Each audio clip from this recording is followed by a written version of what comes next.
ॐ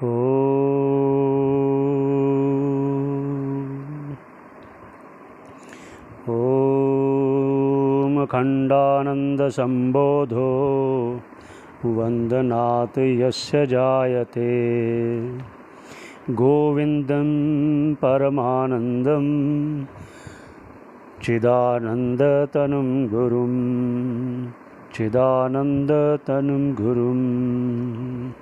ॐ शङ्करं शङ्कराचार्यं केशवं बादरायणं सूत्रभाष्यकृतौ वन्दे भगवन्तौ पुनः पुनः ईश्वरो गुरुरात्मेति मूर्तिभेदविभागिने व्योमवद्व्याप्तदेहाय दक्षिणामूर्तये नमः।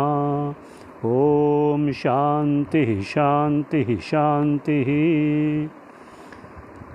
भगवान की असीम कृपा से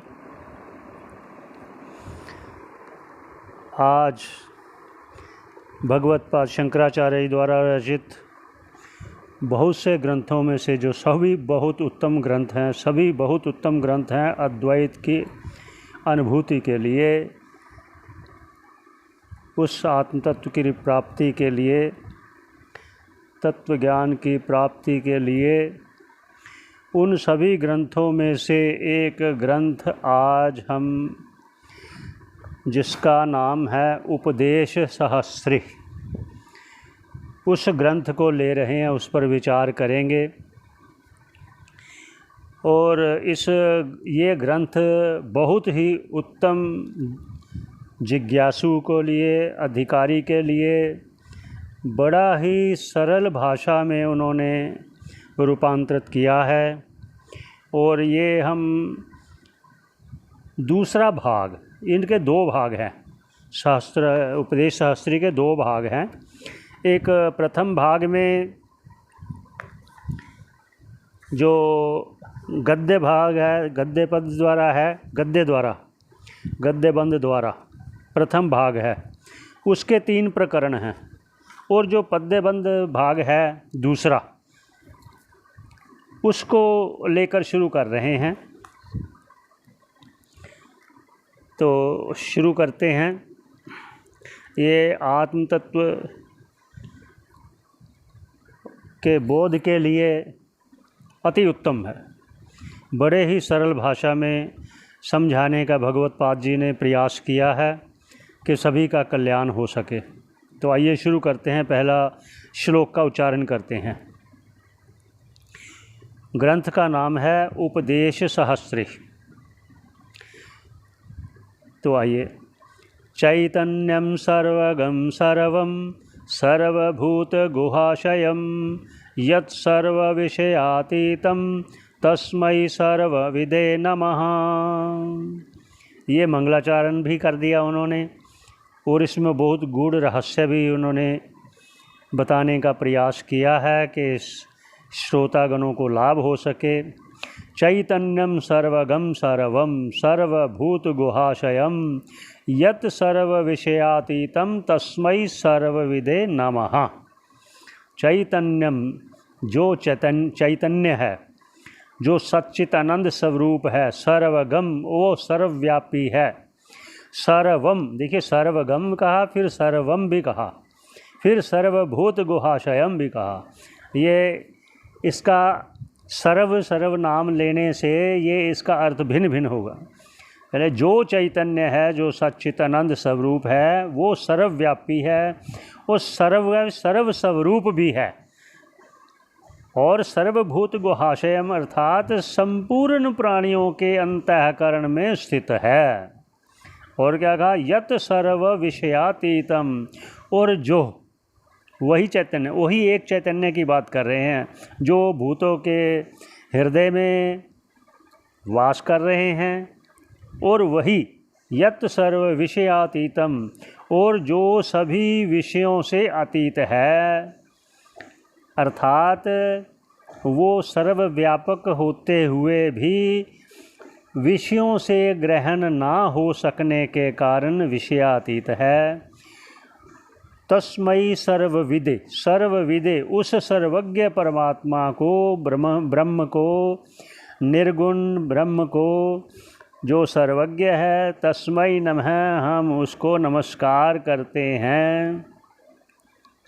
अब दूसरा श्लोक लिखते हैं। समाप्यय क्रिया सर्वाधाराग्न्याधान पूर्विकाः ब्रह्म विद्यामथेदानीं वक्तुं वेदः प्रचक्रमे। समाप्यय क्रियाः सर्वाधाराग्न्याधान पूर्विकाः ब्रह्म विद्यामथेदानीं वक्तुं वेदः प्रचक्रमे। जो समाप्य क्रियाः सर्वाः मतलब सर्वाः क्रियाः समाप्यः, सभी क्रियाओं का अर्थात सभी कर्मों का समाप्त कर चुकने पर, दारा अग्नियाधान पूर्विका कहाँ पर, जो सभी तृष्णाओं का, जो पुत्र वित्त दारा आदि स्त्री आदि का द्वारा होने वाले जितने भी कर्म है, अग्निहोत्र आदि है, यज्ञ आदि है, उन सभी कर्मों का आधान पूर्विका जो पहले कर रहे थे उनका समाप्त करके ब्रह्म विद्याम उस ब्रह्म को जानने की इच्छा से, अथा इदानीम और अब, ब्रह्म विद्याम उस ब्रह्म विद्या को, वक्तुम वेदः प्राचक्रमे उसका ब्रह्म विद्या का अब हम निरूपण आरंभ करते हैं, जिससे श्रोतागणों का कल्याण हो सके, जन्म मरण से मुक्त हो सके, मोक्ष पद को प्राप्त हो सके, पुनः इस संसार में ना आ सकें अर्थात ना आ सकें। तो आगे क्या कहते हैं, कर्माणि देह योगार्थम देह योगे प्रिया प्रिय ध्रुवे स्याताम ततो रागो द्वेषश्चैव ततः क्रियाः। कर्माणि देह योगार्थम देह योगे प्रिया प्रिय ध्रुवे स्याताम ततो रागो द्वेषश्चैव ततः क्रियाः। क्या कह रहे हैं, कर्माणि देह योगार्थम, जो कर्म होते हैं वो देह के संयोग से ही होते हैं, वो देह योग के संयोग से ही प्रिय और अप्रिय कार्य होते हैं। अर्थात कर्म देह के संबंध से ही होते हैं और देह के संबंध होने से ही प्रिय और अप्रिय अर्थात राग द्वेष होने से उसके अनुरूप ही कर्म होते हैं। ध्रुवे स्याताम ततो रागो द्वेषश्चैव ततः क्रिया, वो राग द्वेष होने से, ततो क्रिया उसके अनुसार ही, उनके अनुरूप ही, ध्रुवे निश्चित रूप से, स्याताम ततो वैसे वैसे ही क्रियाएं होती हैं। इसलिए कोई भी कर्म है देह के बिना नहीं हो सकता, इसलिए देह कर्म के लिए है और फिर देह से फिर राग द्वेष उत्पन्न होता है।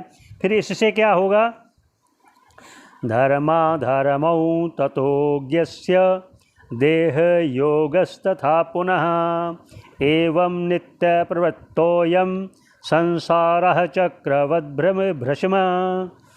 धर्माधर्मौ ततोज्ञस्य देह योगस्तथा पुनः एवं नित्य प्रवृत्तोऽयं संसारश्चक्रवद् भृशम।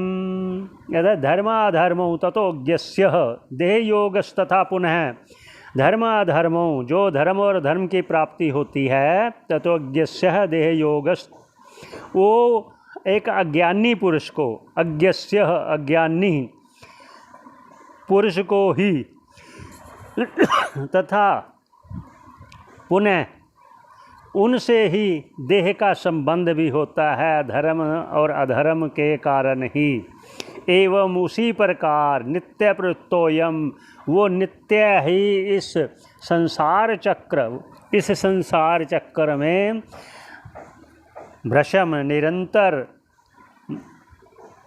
भ्रमण करता रहता है, क्योंकि धर्म करेगा तो अधर्म भी होगा, दोनों से पाप पुण्य भी होंगे और उसका फल सुख दुख होगा, और सुख दुख का भोग बिना देह से होता नहीं। इसलिए इस संसार चक्र को वो त्याग नहीं सकता जब तक वो ब्रह्म ज्ञान की प्राप्ति, तत्व ज्ञान की प्राप्ति, आत्म तत्व की प्राप्ति ना कर ले। उसी से अज्ञान की निवृत्ति होगी, और जितने भी कार्य हैं वो अज्ञान के ही अंतर्गत आते हैं, अज्ञान ही उसको प्रवृत्त कराता है। आगे स्वयं भगवत्पाद जी लिखते हैं, 5वां श्लोक है, अज्ञानम तस्य मूलम स्यादिति तद्धानमिष्यते ब्रह्म विद्यात आरब्धा ततो निःश्रेयसं भवेत्। अज्ञानम तस्य मूलम स्यादिति तद्धानमित्येष्येत् ब्रह्म विद्यात आरब्धा ततो निःश्रेयसं भवेत्। अज्ञानम तस्य मूलम, इसका मतलब मूल कारण क्या है? जो भी हम कार्य करते हैं उसका मूल कारण अज्ञान ही है। अतः तद्हानमिष्यते, तो उसकी हानि, उसकी निवृत्ति के लिए, किसकी निवृत्ति के लिए? अज्ञान की निवृत्ति के लिए हमें प्रयत्न करना चाहिए। ब्रह्म विद्यात आरब्धा, इसलिए हम इस ब्रह्म विद्या रूपी ग्रंथ को आरब्धा, आरंभ कर रहे हैं। ततो निःश्रेयसं भवेत्, जिसको गुरु मुख से श्रवण करने से निःश्रेयसं अर्थात मोक्ष को भवेत् प्राप्त हो सकता है। आगे 6 नंबर श्लोक, विद्यैव ज्ञानहानाय न कर्मा प्रतिकूलतः न ज्ञानस्य प्रहाणे हि रागद्वेषक्षयो भवेत्। विद्यैव ज्ञानहानाय न कर्मा प्रतिकूलतः न अज्ञानस्य प्रहाणे ही रागद्वेषक्षयो भवेत्। भगवत्पाद जी कह रहे हैं, विद्यैव ज्ञानहानाय, अर्थात विद्या अर्थात ज्ञान से ही अज्ञान हानाय, अज्ञान की हानि हो सकती है, अर्थात अज्ञान निवृत्त हो सकता है। ना कर्मा अप्रतिकूलतः, जो कर्म हैं, कर्मों से हम इस अज्ञान की निवृत्ति नहीं कर सकते। क्यों नहीं कर सकते? ना कर्मा अप्रतिकूलता है, जो अज्ञान से होने वाले कर्म वो अज्ञान के प्रतिकूल नहीं हैं, अज्ञान के ही प्रतिकूल हैं। तो अपनी प्रतिकूलता को वो कैसे नाश करेगा? कर्म अपने ही कारण को कैसे नाश करेगा? क्योंकि अज्ञान कारण है, कार्य है उसका, जो कर्म कर रहे हैं वो अज्ञान का ही कार्य है। तो कार्य कभी कारण का नाश नहीं कर सकता। आगे, ना अज्ञानस्य अप्रहाणे, और अज्ञान उसका नाश इसलिए नहीं कर सकता, ना ही राग द्वेष क्षयो भवेत्, अज्ञान की ना अज्ञानस्य अप्रहाणे। अगर हम अज्ञान का नाश नहीं करेंगे तो राग द्वेषो क्षयो ना भवेत्, तो राग द्वेष खत्म नहीं होगा। राग द्वेष से ही आगे क्रियाएं होती हैं। आगे क्या कहते हैं? 7 नंबर श्लोक, राग द्वेष क्षयाभावे कर्म दोषोद्भवं ध्रुवं तस्मान् निःश्रेयसार्थाय विद्यैवत्र वधीयते। अब भगवत्पाद जी कह रहे हैं, आगे एक बार फिर उच्चारण करते हैं, राग द्वेष क्षयाभावे कर्म दोषोद्भवं ध्रुवं तस्मान् निःश्रेयसार्थाय विद्यैवत्र वधीयते।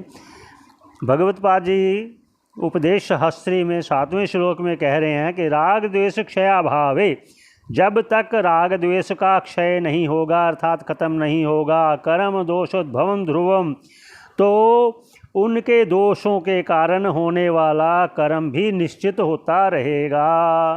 तस्मात् कारणात् निःश्रेयस अर्थाय, इसलिए उस मोक्ष पद को प्राप्त करने के लिए विद्यैव अत्र वधीयते, इस ग्रंथ में, अत्र मतलब इस ग्रंथ में, विद्यैव ब्रह्म ज्ञान का विधीयते विधान किया जाता है। ये ब्रह्म ज्ञान प्राप्ति में बहुत ही सुंदर ढंग से अनायास ही प्राप्ति हो सकती है। एकाग्रता से श्रवण करने पर, इस ग्रंथ की रचना करने पर हम भगवत पाद का कोटि कोटि प्रणाम करते हैं, धन्यवाद करते हैं। उन्होंने हमारे लिए ये ग्रंथ लिखा, उनका कोटि कोटि प्रणाम करते हैं, धन्यवाद करते हैं। तो इसी पर विश्राम देते हैं। आगे का 8 नंबर श्लोक फिर करेंगे।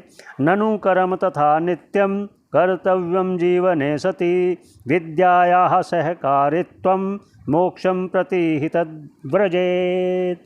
ओम शांति शांति शांति। इस श्लोक का फिर करेंगे उच्चारण। हरि ओम तत्सत।